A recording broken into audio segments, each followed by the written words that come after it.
Bakit nga ba kailangan na pumupunta ang mga parents sa school? Nakita ko kasi ang comment na ito sa isa sa mga teacher sa TikTok at medyo naloka talaga ako sa comment niya. Ang sabi kasi niya, pwede daw bang i-text or tawagan na lang ang magulang ng estudyante para daw iwas abala kung hindi naman daw mahaba ang pag-uusapan? Alam nyo, mga B, kaming mga teacher, may dahilan kung bakit kami nagpapatawag. Let me explain. Una sa lahat, mga B, yung quarterly meeting, kailangan po ina-attendan po yun ng magulang. Doon kasi kami namimigay ng card.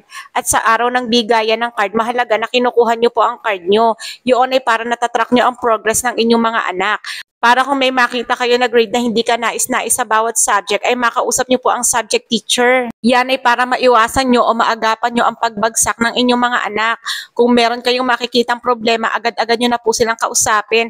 Kasi baka mamaya graduation nyo makita na hindi pa nag-graduate yung anak nyo kasi merong mga bagsak. Saka mga B, kaming mga teachers, hindi naman kami basta-basta nagpapatawag. Tuwing magpapatawag kami aside from quarterly meeting, siguradong may rason. Nagpapatawag kami ng magulang kapag merong problema ang mga bata. Halimbawa, marami na po siyang absent or late.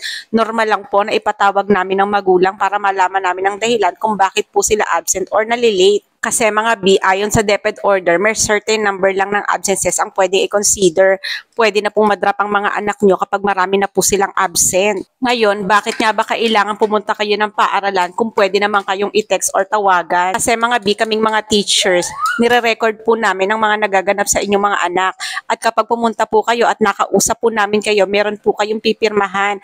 Katibayan po na nakausap namin kayo. Ano ang ipapakita namin katibayan na kayo po talaga inakausap namin kung hindi po kayo magpapakita? Ngayon, mga B, sa mga pagkakataon na hindi talaga nagpapakita ang magulang, doon po kami nag-home visitation. Kaya magugulat na lang kayo kung makatok na po kami sa inyong mga pinto. Ngayon, kung ako naman ang tatanungin, dahil nga ba nanay na rin ako at meron din akong pinapaaral na anak, mas gusto ko nang ako ang pupunta sa school o yung asawa ko kaysa naman i-home visit pa ako. Bakit nga ba hindi? Wala naman pong budget ang teacher.